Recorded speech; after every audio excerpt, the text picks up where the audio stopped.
नमस्कार, स्वागत है आप सभी का हमारे यूट्यूब चैनल कैवल्य एकेडमी पर, जहां हम हिंदी पूर्वावलोकन सीरीज़ का अध्ययन कर रहे हैं, जिसमें हमने अब तक में जो है अपने प्रीवियस लेक्चर में विशेषण और विशेष्य शब्दों को देखा था। ठीक है, तो आज हमने कहा था कि हम एक नए टॉपिक के साथ आएंगे। तो आज हमारा नया टॉपिक है, क्या है चलिए देखते हैं। आज का हमारा नया टॉपिक है वाक्य एवं वर्तनी शुद्धि, यानी सेंटेंस और स्पेलिंग्स जो है वो करेक्ट करना। ठीक है, ये जो है हमारा आज का नया टॉपिक है। तो हम देखते हैं यहाँ पर कि ये दो पार्ट में हम पढ़ेंगे। ठीक है, पहले हम पढ़ेंगे वाक्य और दूसरा फिर हम पढ़ेंगे वर्तनी। तो आगे आने वाले कुछ लेक्चर्स जो है वो हम वाक्य शुद्धि को ही देखेंगे यहाँ पर। ठीक है, और उसके बाद जो है हम बाकी में वर्तनी शुद्धि को देखेंगे। ऐसा नहीं है कि हम वर्तनी शुद्धि एकदम ही बाद में देखेंगे, हम वाक्य को शुद्ध करते वक्त भी जो है वर्तनी शुद्धि पर ध्यान देते रहेंगे। ठीक है, क्योंकि इसमें वाक्य में ये सारी चीज़ें आ जाएंगी। ठीक है, तो चलिए शुरू करते हैं और देखते हैं कि क्या दिया हुआ है। दिया हुआ है मार्गदर्शिका, यानी मार्ग का दर्शन करने वाला। ठीक है, चलिए, तो ये बुक क्या है आपकी? मार्गदर्शिका ही है। ये हमें बताती है कि पिछले लेक्चर में, यानी पिछले लेक्चर नहीं, पिछले जो है सालों में कैसे कैसे पेपर्स आए हैं और उनमें क्या क्या क्वेश्चन हैं। ठीक है, पूर्वावलोकन यानी पूर्व का अवलोकन। चलिए, तो दिया है कि त्रुटियां जो है वो कई प्रकार से होती हैं, यानी वाक्यों में कई प्रकार की त्रुटियां जो है वो आ सकती हैं। ठीक है, तो वो जो त्रुटियां हैं वो किस किस से संबंधित हो सकती हैं? वो जो है संज्ञा से संबंधित हो सकती हैं। ठीक है, संज्ञा में हमारे क्या है? लिंग, वचन और कारक। तो लिंग और वचन और कारक को अगर हम देखें तो मैंने अपने पहले भी लेक्चर में बताया है कि लिंग जो है वो दो प्रकार के होते हैं। ठीक है, एक स्त्रीलिंग और एक पुल्लिंग। ठीक है, यानी एक मेल होता है और एक फीमेल। ठीक है, स्त्रीलिंग और पुल्लिंग। और वचन जो है, वचन की बात करें तो वचन कितने होते हैं? वचन भी दो प्रकार के होते हैं। वचन जो है वो दो प्रकार के होते हैं। एक तो एक वचन हो गया और एक हो गया बहुवचन। एक से अधिक हो गया, अगर दो भी हो गया तो वो हमारा बहुवचन में आएगा। ठीक है, हिंदी में ये दो ही प्रकार के होते हैं। ठीक है, एक वचन और बहुवचन। नेक्स्ट है हमारा कारक। कारक जो है वो 8 प्रकार के होते हैं। ठीक है, आप सबको पता होगा, फिर भी मैं एक बार रिवीजन बता दे रही हूँ। ठीक है, रिवीजन आपका रिवीजन हो जाएगा यहाँ पे। जैसे कारक 8 कौन कौन से हो गए? कर्ता हो गया, कर्म हो गया, करण हो गया, और फिर हो गया संप्रदान, अपादान, संबंध, अधिकरण और संबोधन। मैंने आपको सीरीज़ में ही बताया है, मतलब जैसे लाइन से ये आते हैं उसी लाइन से मैंने आपको बताया है। कर्ता, कर्म, करण, संप्रदान, अपादान, संबंध, अधिकरण और संबोधन। ठीक है, मैंने इनकी विभक्तियाँ नहीं बताई हैं। ठीक है, मैंने सिर्फ कारक बताए हैं। अगर आपको कारक पता है तो आपको विभक्तियाँ पता होंगी।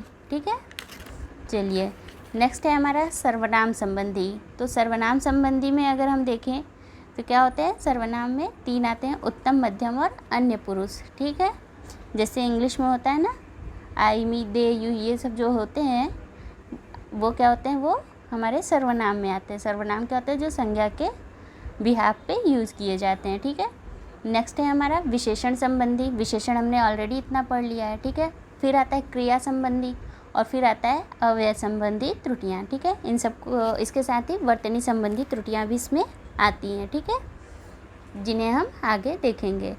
तो जो त्रुटियाँ हैं, यानी जो गलतियाँ हैं, वो इन्हीं बेस पर हमारे सेंटेंसेस में दी गई हुई होती हैं। तो चलिए देखते हैं अपना पहला क्वेश्चन और शुरुआत करते हैं आज के लेक्चर का। ठीक है, चलिए, तो हमारा पहला क्वेश्चन है, निम्नलिखित वाक्यों में से शुद्ध वाक्य को चुनिए। ऑप्शन ए, चार दीवारी के पार एक सुंदर इमारत है। ऑप्शन बी, उपरोक्त वाक्य का एक संज्ञान, उपरोक्त वाक्य का संज्ञान लें। ऑप्शन सी, शिक्षणेतर कर्मचारी आज शाम को एकत्र होंगे। ऑप्शन डी, यह कार्य अत्यंत महत्वपूर्ण है। तो हमारा आंसर यहाँ पे क्या हो जाएगा? हमारा आंसर हो जाएगा यहाँ पे शुद्ध वाक्य कौन सा है? ऑप्शन डी, यह कार्य अत्यंत महत्वपूर्ण है। ठीक है, अब हम देख लें अगर, तो बाकी कौन कौन से अशुद्ध हैं, तो क्या हो जाएगा और क्यों अशुद्ध हैं? ये तो पता चल गया कि बाकी 3 जो है वो अशुद्ध हैं, तो वो इनकरेक्ट क्यों है ये हम देख लेते हैं। तो हम देखते हैं यहाँ पे जो चार दीवारी वर्ड है, ठीक है, ये गलत तरीके से लिखा है। ठीक है, क्यों? क्योंकि दीवारी में बड़ी दी होती है, न कि छोटी दी होती है। ठीक है, नेक्स्ट है उपरोक्त वाक्य का संज्ञान लें। यहाँ पर जो उपरोक्त वाक्य दिया है इसकी जगह पर उपरयुक्त शब्द का प्रयोग किया जाएगा, ठीक है, उपरयुक्त, ठीक है, न कि उपरोक्त का, ठीक है। और फिर शिक्षणेतर कर्मचारी है, तो जो शिक्षणेतर है वो शिक्षणे के बाद जो है वो तर लिखा जाएगा, ठीक है, न कि आधा त फिर ये नहीं रहेगा, ठीक है, तो शिक्षणेतर हो जाएगा। चलिए, इसलिए हमारा आंसर यहाँ पे डी हो जाएगा। नेक्स्ट हमारा है उसे मृत्यु दंड की सज़ा मिली, प्रस्तुत वाक्य की अशुद्धि स्पष्ट करें। अब बोल रहा है कि जो है उसे मृत्यु दंड की सज़ा मिली। अब हम जानते हैं कि दंड और सज़ा दोनों क्या है, एक दूसरे के समानार्थी ही हैं, मतलब मीन्स दोनों का एक ही निकलता है, वर्ड अलग है लेकिन मीन्स एक ही है। तो चलिए अपना ऑप्शन देख लेते हैं क्या हो जाएगा। हमसे पूछ रहा है प्रस्तुत वाक्य में अशुद्धि को क्या है, ठीक है, तो अशुद्धि हमने ज्ञात कर ली है। तो चलिए देखते हैं वो हमारे ऑप्शन में है या नहीं। ऑप्शन ए है संस्कृत के शब्दों का प्रयोग हुआ है, ठीक है। अब इसमें अगर हम संस्कृत शब्द देखें तो वो कौन सा हो जाएगा, मृत्यु जो है वो हमारा संस्कृत वर्ड है, ठीक है। चलिए नेक्स्ट है हमारा विदेशी शब्द सजा का प्रयोग हुआ है, ठीक है। ऑप्शन सी है दंड और सजा समानार्थी शब्दों का प्रयोग हुआ है, और ऑप्शन डी है कोई अशुद्धि नहीं है। तो हमने क्वेश्चन में देखा था कि दंड और सजा जो है वो समानार्थी यानी समान अर्थों का प्रयोग हुआ है। एक सेंटेंस में दो समान अर्थों के प्रयोग करने वाले शब्दों का प्रयोग करने की कोई भी ज़रूरत नहीं है। तो अगर यहाँ पर होता कि उसे मृत्यु दंड मिली, ठीक है, या उसे मृत्यु दंड मिला, तो ये हमारा सही हो जाता, ठीक है। चलिए सज़ा लिखने की ज़रूरत नहीं है, या फिर हो जाता कि उसे मृत्यु की सज़ा मिली, तब ये सही होता, ठीक है। चलिए नेक्स्ट क्वेश्चन है हमारा निम्नलिखित में से अशुद्ध वाक्य है। ऑप्शन ए गौतम ऋषि की पत्नी का नाम अहल्या था। ऑप्शन बी इस कार्य में बहुत विलम्ब हो गया। ऑप्शन सी रसगुल्ला बहुत स्वादिष्ट है। ऑप्शन डी एक गुलाब की माला खरीद लेना। अब बताइए आप क्या आपने कभी देखा है कि एक गुलाब की माला बन जाए? नहीं ना, एक गुलाब तो वो गुलाब यानी गुलाब का फूल ही रहेगा, माला तो उससे बनेगी नहीं। तो क्या हो जाएगा यहाँ पे हमारा ऑप्शन डी जो है वो सही हो जाएगा, ठीक है। ये अशुद्ध वाक्य है, क्योंकि यहाँ पर क्या सेंटेंस होना चाहिए था, यहाँ पर सेंटेंस होना चाहिए था कि गुलाब की एक माला खरीद लेना, ठीक है। हम पूरी एक माला चाह रहे हैं, तो हमें क्या चाहिए कि गुलाब की एक माला खरीदना, न कि एक गुलाब की माला खरीदना, ठीक है। चलिए नेक्स्ट क्वेश्चन देखते हैं। और यहाँ पे लिखने में भी ध्यान दीजिएगा कि अहल्या कुछ इस तरीके से लिखा जाता है, ठीक है। अगर अहिल्या लिख के आता है ई की मात्रा लगती है तब वो गलत हो जाएगा। चलिए नेक्स्ट क्वेश्चन पे चलते हैं। निम्नलिखित में से एक वाक्य अशुद्ध है। ऑप्शन ए इस बात का स्पष्टीकरण करना आवश्यक है। ऑप्शन बी प्याज तीखा होता है। ऑप्शन सी आप इतनी देर में क्यों आए। ऑप्शन डी प्रत्येक श्रमिक को 2 रुपये मिले। तो यहाँ पे हमारा आंसर क्या हो जाएगा, हमारा आंसर हो जाएगा यहाँ पे ऑप्शन ए, ठीक है। ये अशुद्ध है क्योंकि स्पष्टीकरण के साथ करना वर्ड ज़रूरी मतलब आना नहीं चाहिए, ठीक है। स्पष्टीकरण अपने आप में ही कंप्लीट वर्ड है, ठीक है। इस बात का स्पष्टीकरण आवश्यक है, ये हमारा शुद्ध वाक्य हो जाएगा। जबकि स्पष्टीकरण में मतलब स्पष्टीकरण में स्पष्ट और करना दोनों मिले हुए हैं, ठीक है। तो यहाँ पर करना वर्ड नहीं आएगा, तो हमारा ऑप्शन ही यहाँ पे सही हो जाएगा। नेक्स्ट है हमारा निम्नलिखित में से शुद्ध वाक्य है। ऑप्शन ए भारत कभी ब्रिटेन के अधीन था। ऑप्शन बी निरपराधी व्यक्ति को दंड नहीं मिलना चाहिए। ऑप्शन सी बादशाह ने मुक्त हस्त दान दिया। ऑप्शन डी उसे पैतृक संपत्ति में हिस्सा नहीं मिला। तो हमारा आंसर यहाँ पे क्या हो जाएगा, हमारा आंसर हो जाएगा ऑप्शन सी, बादशाह ने मुक्त हस्त दान दिया, ठीक है। अब अगर हम बाकी 3 देखें तो वो क्यों गलत हैं, वो इसलिए गलत है क्योंकि यहाँ पर अधीन वर्ड होता है न कि आधीन होता है, अ होता है न कि आ होता है, ठीक है, यानी अधीन होगा। भारत कभी ब्रिटेन के अधीन था। और निरपराधी व्यक्ति को दंड नहीं मिलना चाहिए, यहाँ पर निरपराधी जो है वो गलत है, ठीक है। निरपराधी की जगह यहाँ पर निरपराध शब्द का प्रयोग होगा, ठीक है। चलिए नेक्स्ट है हमारा यहाँ पे ऑप्शन डी है हमारा उसे पैतृक संपत्ति में हिस्सा नहीं मिला। तो पैतृक यहाँ पर कुछ इस तरीके से लिखा होगा, न कि पैतृक की बात हो रही है, ठीक है। पैतृक संपत्ति में हिस्सा नहीं मिला, इसलिए यहाँ पर वर्तनी संबंधी अशुद्धियाँ थी, ठीक है। चलिए नेक्स्ट है हमारा निम्नलिखित में से कौन सा वाक्य अशुद्ध है, यानी कौन सा गलत है पूछ रहा है। ऑप्शन ए वह अनेकों मामलों में गवाह था। ऑप्शन बी नूपुर की ध्वनि मनमोहक है। ऑप्शन सी आपकी मनोकामना पूरी हो। ऑप्शन डी मनीषीगण मेरी बात पर ध्यान दें। तो क्या हो जाएगा यहाँ पे हमारा आंसर? हम देख रहे हैं कि ऑप्शन ए में बहुवचनों का 2 बार प्रयोग किया गया है। ठीक है, अब अगर हम देखें तो सीधे से ये हमारा ऑप्शन ए जो है वो गलत हो जाएगा। ठीक है, एक तो मामलों दिया है, मामलों भी बहुवचन हो गया, और ऊपर से अनेकों दिया है, जबकि अनेक जो है वो अपने आप में बहुवचन है। अनेक जो है वो अपने आप में बहुवचन है। ठीक है, तो उसमें अनेकों लिखने की ज़रूरत नहीं है, ये जो है अशुद्ध हो गया। ठीक है, यानी गलत हो गया। अगर एक से अधिक हो गया तो वो अनेक में आ गया। ठीक है, तो अनेकों वर्ड जहाँ पर यूज होगा वो गलत हो जाएगा। ठीक है, चलिए नेक्स्ट क्वेश्चन पे चलते हैं।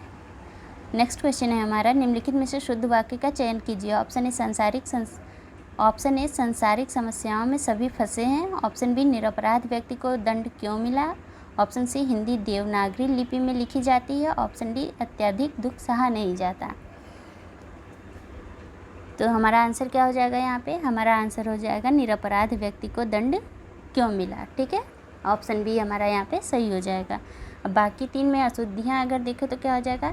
संसारिक जो है वो गलत है, संसारिक की जगह पर सांसारिक हो जाएगा। सान मतलब जो पहला स है उसकी जगह पर सान लिखा जाएगा, सांसारिक। सांसारिक यानी संसार से जुड़ी हुई। ठीक है, सांसारिक समस्याओं में सभी फंसे हैं, इसलिए ये गलत हो जाएगा क्योंकि यहाँ पर सन लिखा है। ठीक है, नेक्स्ट है हमारा, हिंदी देवनागरी लिपि में लिखी जाती है। आप कहेंगे यहाँ हिंदी तो देवनागरी लिपि में लिखी जाती है। हिंदी तो सही बात है, देवनागरी लिपि में ही लिखी जाती है, लेकिन जो लिपि लिखा हुआ है वो यहाँ पर गलत है, क्योंकि लिपि में छोटी की मात्रा होती है, न कि बड़ी की मात्रा होती है। तो यहाँ पर क्या है? वर्तनी संबंधी अशुद्धियाँ हैं। और नेक्स्ट है हमारा, अत्यधिक दुख सहा नहीं जाता है। यहाँ पर क्या हो जाएगा? अत्यधिक दुख सहा नहीं जाता है, न कि अत्यधिक। ठीक है, चलिए नेक्स्ट क्वेश्चन पे चलते हैं। नेक्स्ट क्वेश्चन है हमारा, निम्नलिखित में से एक वाक्य शुद्ध है। ऑप्शन ए चरखा काटना चाहिए। ऑप्शन बी उसने मुक्त हस्त से धन लुटाया। ऑप्शन सी हमारे यहाँ तरुण नवयुवकों की शिक्षा का प्रबंधन अच्छा प्रबंधन है। और ऑप्शन डी मुझसे यह काम संभव नहीं है। यहाँ पर प्रबंधन लिखा हुआ है जो कि थोड़ा सा धुंधला सा है। ठीक है, चलिए मैंने आपको पढ़ के बता दिया कि यहाँ पर प्रबंधन लिखा हुआ है। अब हम आंसर देखें तो क्या हो जाएगा? हमारा आंसर हो जाएगा यहाँ पर थोड़ा पेन आने में दिक्कत हो रही थी, आने से मना कर दिया था उसने। चलिए अब आ गई, मान गई।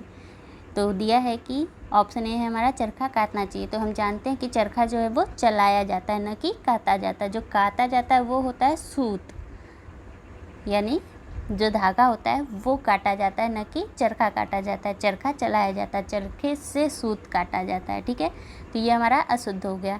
नेक्स्ट है हमारा, उसने मुक्त हस्त से धन लुटाया। ठीक है, तो क्या हो जाएगा? आप कहेंगे कि आप पहले वाले क्वेश्चन में आपने सही कर दिया था, लेकिन दूसरे में क्यों गलत कर दिया? तो दूसरे में क्या है, मैं एक्सप्लेन कर रही हूँ कि मुक्त हस्त क्या है। मुक्त हस्त का मतलब होता है कि खुले हाथ से, तो इसमें से ऑलरेडी आ रहा है। ठीक है, तो हमें अलग से लिखने की ज़रूरत नहीं है।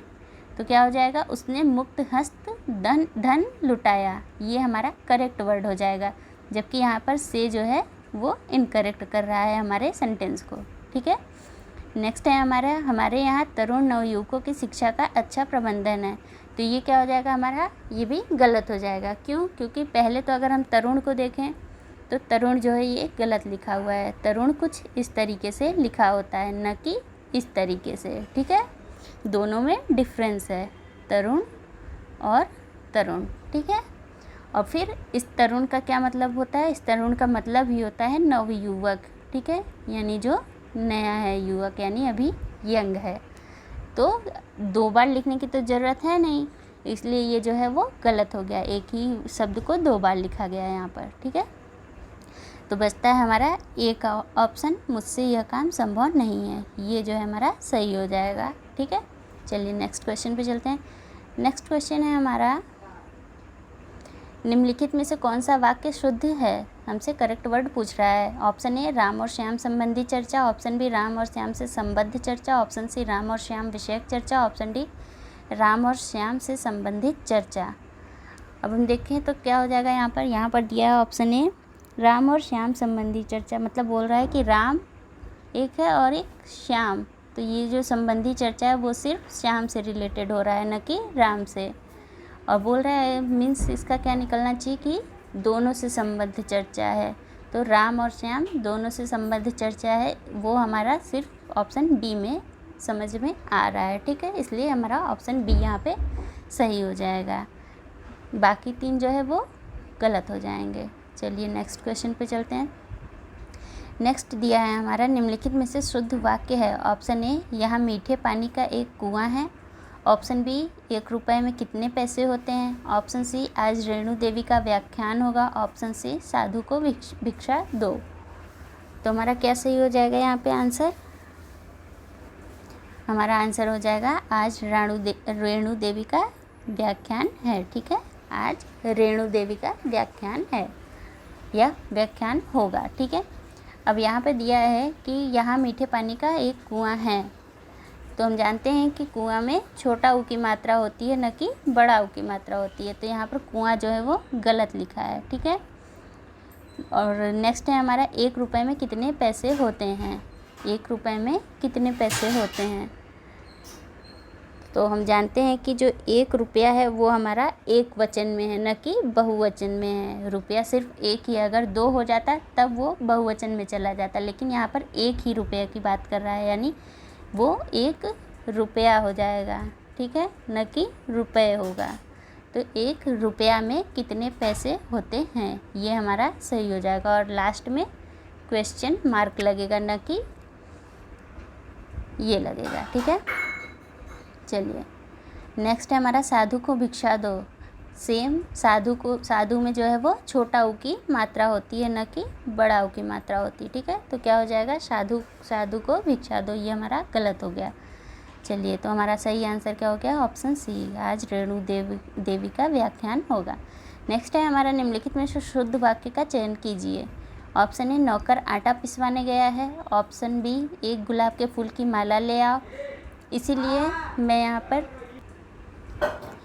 चलिए देखिए यहाँ पर पूरा सेंटेंस जो है वापस से रिपीट हो गया, इसलिए मैं चारों सेंटेंस पढ़ दे रही हूँ, जिससे आपको पता चल जाए कि करेक्ट सेंटेंस जो है वो कौन सा है। ठीक है, तो यहाँ पर दिया है ऑप्शन बी 1 गुलाब के फूल की माला ले आओ। नेक्स्ट है हमारा यहाँ सर्वोत्कृष्ट ज्वर की चिकित्सा होती है। नेक्स्ट है परमात्मा के अनेक नाम हैं। तो हमारा क्या सही हो जाएगा, चलिए देखते हैं। दिया है नौकर आटा पिसवाने गया है। अब आटा तो पिसा हुआ ही रहता है, तो क्या पिसवाने जाते हैं, गेहूँ पिसवाने जाते हैं, न कि आटा पिसवाने जाते हैं। तो यहाँ पे गेहूँ जो है वो हमारा, यहाँ आटा की जगह पर गेहूँ वर्ड होगा, तो नौकर जो है वो गेहूँ पिसवाने गया है, इसलिए ये गलत हो गया। ठीक है, नेक्स्ट का मैंने ऑलरेडी एक्सप्लेन कर रखा था, 1 गुलाब के फूल की माला ले आओ, बल्कि गुलाब के फूल की 1 माला ले आओ, ये चीज़ सही होगी। ठीक है, तो ये भी गलत हो गया। और नेक्स्ट है यहाँ सर्वोत्कृष्ट ज्वर की चिकित्सा होती है। अब ज्वर तो जो है यानी जो बुखार है वो तो सर्वोत्कृष्ट नहीं होता है, बल्कि चिकित्सा जो है वो सर्वोत्कृष्ट होती है। ठीक है, तो क्या हो जाएगा, यहाँ ज्वर की सर्वोत्कृष्ट चिकित्सा होती है। ठीक है, ये करेक्ट वर्ड होगा। तो यहाँ पर हमने देख लिया कि 3 जो है वो गलत हो गए, तो एक ही ऑप्शन बच रहा है, परमात्मा के अनेक नाम है, ये जो है वो सही हो जाएगा। चलिए नेक्स्ट क्वेश्चन पे चलते हैं। नेक्स्ट है हमारा एक वाक्य शुद्ध है, हमसे शुद्ध वाक्य पूछ रहा है, यानी 3 गलत दिया हुआ है। ऑप्शन ए भारतवर्ष के अतीत में कई निर्दयी शासक हुए हैं। नेक्स्ट है एकत्रित भीड़ जय जयकार कर रही थी। सी है गांधी जी चरखा चलाते थे। और डी है एक एक करके प्रत्येक छात्र कक्षा से निकल गया। ठीक है, या कक्षा से निकल गए। ठीक है, तो क्या हो जाएगा यहाँ पर आंसर हमारा, चलिए देखते हैं। दिया है भारतवर्ष के अतीत में कई निर्दयी शासक हुए हैं, तो क्या हो जाएगा यहाँ पर, जो निर्दयी है वो गलत हो जाएगा। क्यों, क्योंकि यहाँ पर निर्दय होना चाहिए, न कि निर्दयी होना चाहिए। ई की मात्रा नहीं लगेगी और क्या हो जाएगा, निर्दय। ठीक है, इसलिए ये गलत है।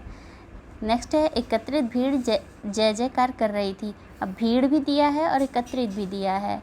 भीड़ का एकत्रित होने का मतलब क्या है, ये समूह की बात कर रहा है कि कई लोगों का समूह है, एकत्र होना। ठीक है, और भीड़ भी दिया हुआ है, तो मतलब दो वर्ड एक जैसे दिए हैं, तो यहाँ पर एकत्रित नहीं होगा। ठीक है, यहाँ पर क्या हो जाएगा, भीड़ जय जयकार कर रही थी। ठीक है, तो नेक्स्ट है हमारा, गांधी जी चरखा चलाते थे। ये हमारा क्या हो जाएगा, ये हमारा सही आंसर हो जाएगा, क्योंकि नेक्स्ट क्या दिया हुआ है, एक एक करके प्रत्येक छात्र कक्षा से निकल गए। अब प्रत्येक और एक अगर हम प्रत्येक को देखें तो क्या हो जाता है, इसका हो जाता है प्रति एक, यानी एक दोनों वर्ड एक ही जैसे दिया है, इसलिए यहाँ पर प्रत्येक जो है वो यूज नहीं किया जाएगा, यानी प्रत्येक शब्द यहाँ पर नहीं आएगा। क्या हो जाएगा, एक एक करके छात्र कक्षा से निकल गए, ये हमारा सही हो जाएगा आंसर। ठीक है, अगर हम बनाते हैं तो। चलिए नेक्स्ट है हमारा, एक वाक्य शुद्ध है। ए, खेत जोतने के पारंपरिक उपादान हल का स्थान अब ट्रैक्टर ने ले लिया है। अब जो हल है वो क्या है, वो साधन है, न कि उपादान है। ठीक है, तो यहाँ पर साधन का प्रयोग करना चाहिए था, न कि उपादान का, तो ये हमारा गलत हो गया। ठीक, नेक्स्ट दिया है, निरपराधी के विरुद्ध दंडात्मक कार्यवाही का किया जाना दुर्भाग्यपूर्ण है। ठीक है, हमने देखा था कि निरपराधी नहीं बल्कि हम निरपराध शब्द का प्रयोग करते हैं, न कि निरपराधी का, तो ये हमारा नेक्स्ट भी गलत हो गया, पहला भी गलत हो गया, दूसरा भी गलत हो गया। नेक्स्ट दिया हुआ है, श्रीमती रेड्डी जिस स्तर की नृत्यांगना है उनके पति उस स्तर के नृत्यांगन नहीं हैं। तो हम जानते हैं कि जो मेल डांसर होते हैं उनके लिए नर्तक का प्रयोग किया जाता है, न कि नृत्यांगन का। नर्तक कुछ इस तरीके से लिखा जाता है। ठीक है, तो यहाँ पर नर्तक का प्रयोग होना चाहिए था, न कि नृत्यांगन का। ठीक है, तो बचता है हमारा एक ऑप्शन, शिक्षा प्रणाली जनोपयोगी होनी चाहिए, तो ये हमारा सही हो जाएगा। ठीक है, चलिए नेक्स्ट क्वेश्चन पे चलते हैं। नेक्स्ट है हमारा, एक वाक्य शुद्ध है।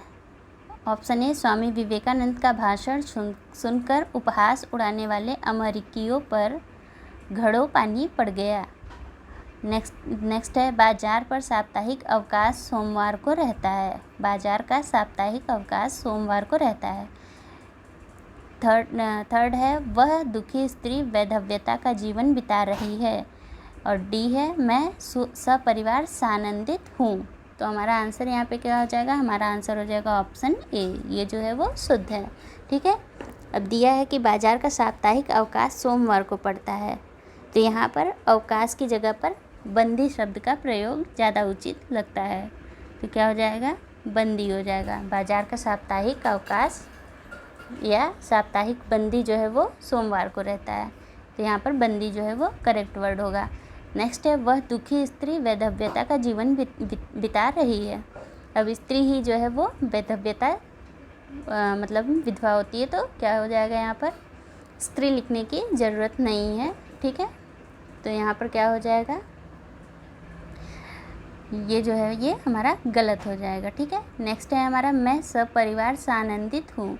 अब दोनों जगह ही दिया है कि सपरिवार सानंदित हूँ, ये गलत हो जाएगा। ठीक है, क्यों, क्योंकि यहाँ पर दोनों जगह पर एक ही जैसा वर्ड प्रयोग किया गया है। यहाँ पर हो जाएगा, मैं सपरिवार आनंदित हूँ, न कि सानंदित हूँ। ठीक है, चलिए नेक्स्ट पे देखते हैं हमारा अगला क्वेश्चन क्या है। नेक्स्ट है हमारा, एक वाक्य शुद्ध है। ऑप्शन है, पर्वतीय प्रदेश में प्रातःकाल का दृश्य बहुत चित्ताकर्षक होता है। चित्ताकर्षक मतलब चित्त को आकर्षित करने वाला। नेक्स्ट है हमारा, प्रत्येक धर्म के लिए अच्छा सद्भाव रखना हमारा कर्तव्य है। नेक्स्ट है, मेरे वेतन का अधिकांश भाग बच्चों की पढ़ाई में ही खर्च हो जाता है। और फिर नेक्स्ट है, इस बात का स्पष्टीकरण करना आवश्यक है। तो हमारा आंसर यहाँ पे क्या हो जाएगा, हमारा आंसर हो जाएगा ऑप्शन ए, जो है वो शुद्ध वाक्य है। ठीक है, अब चलिए देख लेते हैं कि बाकी क्यों अशुद्ध हैं। ठीक है, तो ऑप्शन बी दिया है, प्रत्येक धर्म के लिए अच्छा सद्भाव रखना हमारा कर्तव्य है। अब सद्भाव यानी अच्छी भावना, ठीक है, तो 2 बार अच्छे का ही प्रयोग करना ये सही नहीं है। तो यहाँ पे क्या हो सकता था, प्रत्येक धर्म के लिए सद्भाव रखना हमारा कर्तव्य है, ये अगर होता तो ये सही हो जाता, ठीक है।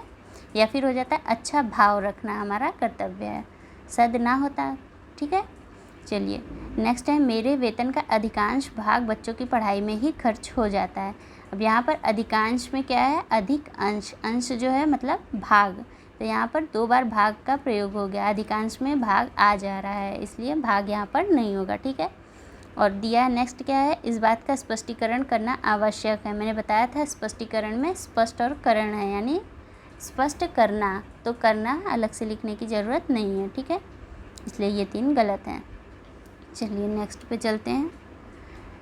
नेक्स्ट है हमारा, एक वाक्य शुद्ध है। ऑप्शन ए, यह तो अच्छा हुआ कि चोरों का पर्दार्पण होते ही मैं जाग गया। अब चोर कोई अच्छे तो हैं नहीं जिनका पर्दार्पण हो रहा है, तो क्या होगा, चोर के घुसते ही, ठीक है। चोर के लिए तो ऐसे ही प्रयोग किया जाता है ना कि चोर के कमरे में घुसते ही, तो यहाँ पर पर्दार्पण जो है वो गलत हो गया, ठीक है, तो यहाँ पर ये वर्ड गलत हो जाएगा, ये सेंटेंस। नेक्स्ट है, अच्छे लेखन के लिए शब्द संयम आवश्यक है। इसमें हमें कोई गलती नज़र नहीं आ रही है, ठीक है। चलिए बाकी भी देख लेते हैं, फिर अपना आंसर लगाते हैं।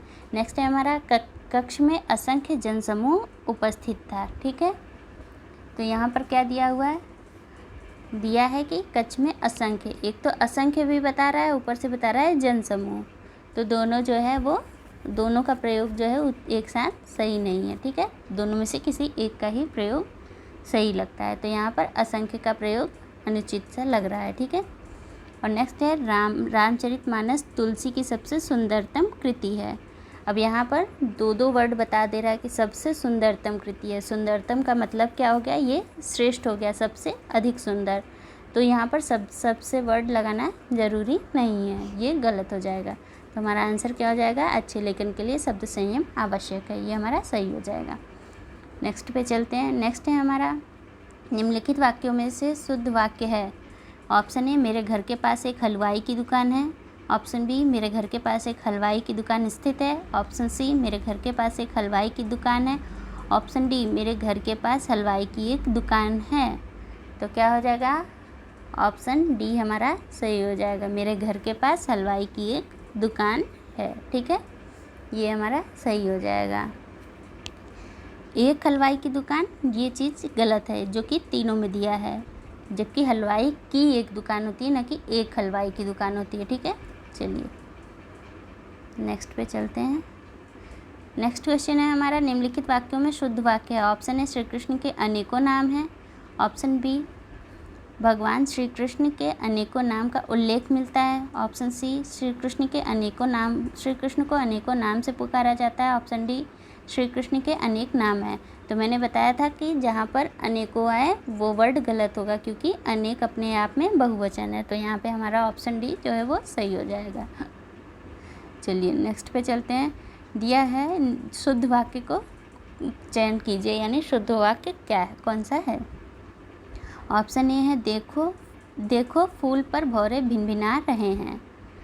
बी है, देखो फूल पर भौरे गुंजार कर रहे हैं। सी है, देखो फूल के ऊपर भौरे गुंजारते हैं। और डी है, देखो फूल के ऊपर भौरे भिनभिना रहे हैं। तो भिनभिनाना क्या होता है, क्या भौरे भिनभिनाते हैं, नहीं, भौरे क्या करते हैं, भौरे गुंजन करते हैं, ठीक है। तो क्या हो जाएगा, ऑप्शन बी हमारा सही हो जाएगा कि देखो फूल पर भौरे गुंजार कर रहे हैं, ठीक है। भिनभिनाते कौन है, भिनभिनाती मधुमक्खियाँ हैं, तो यहाँ पर जो कि भौरे के लिए भिनभिनाने का प्रयोग किया गया है वो गलत है, ठीक है।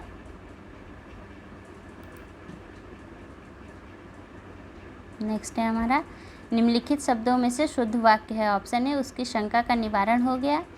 ऑप्शन बी, उसकी शंका समाप्त हो गई। ऑप्शन सी, उसकी शंका का समाधान हो गया। ऑप्शन डी, उन्हें अब शंका नहीं रही। तो हमारा आंसर यहाँ पे क्या हो जाएगा, हमारे यहाँ पे हमें दिख रहा है कि यहाँ पे 2 जो है सेंटेंस वो करेक्ट हैं। पहला, उसकी शंका का निवारण हो गया, यानी कि उसकी शंका का समाधान हो गया। ये दोनों ही क्या हो गए हमारे यहाँ पे सही उत्तर है, ठीक है। शंका का समाधान होता है, न कि शंका समाप्त होती है, ठीक है। और उन्हें अब शंका नहीं रही, ये भी गलत है। चलिए आगे चलते हैं। नेक्स्ट है हमारा शुद्ध संयुक्त वाक्य का उदाहरण है। हमसे संयुक्त वाक्य पूछ रहा है। जैसे इंग्लिश में कंजक्शन होता है तो संयुक्त होता है ना, एक दूसरे को जोड़ते हैं, कोई वर्ड रहता है वो तो सेंटेंसों को जोड़ता है, उसे हम संयुक्त वाक्य संयुक्त बोलते हैं यानी। और अगर दो वाक्य को जोड़ रहा है तो उसे संयुक्त वाक्य बोलते हैं। ठीक है, तो क्या हो जाएगा, मैं परीक्षा देने के लिए इलाहाबाद जा रहा हूँ। ये तो सीधा सा वर्ड हो गया कि सीधा सेंटेंस हो गया कि मैं परीक्षा देने के लिए जा रहा हूँ। ठीक है, जोड़ने के जैसा इसमें कुछ नहीं है। नेक्स्ट है मुझे परीक्षा देनी है अतः दिल्ली जा रहा हूँ। बता रहा है कि मुझे परीक्षा देनी है इसलिए दिल्ली जा रहा हूँ, जाने का कारण बता रहा है। तो यहाँ नेक्स्ट है मुझे परीक्षा देनी है और मैं गोरखपुर जा रहा हूँ। ठीक है, और डी है मैं वाराणसी जा रहा हूँ क्योंकि मुझे परीक्षा देनी है, यहाँ पर भी बता रहा है। तो सी को हम देखते हैं, क्या देखते हैं कि वो दो स्वतंत्र वाक्य हैं। एक तो मुझे परीक्षा देनी है, ठीक है, ये एक वाक्य हो गया। नेक्स्ट है मैं गोरखपुर जा रहा हूँ, ये दोनों ही क्या है, एक दूसरे से स्वतंत्र है लेकिन इन दोनों को जोड़ रहा है। और तो यहाँ पे क्या हो जाएगा, ये संयुक्त वाक्य हो जाएगा हमारा। ठीक है, आंसर सी हमारा सही हो जाएगा।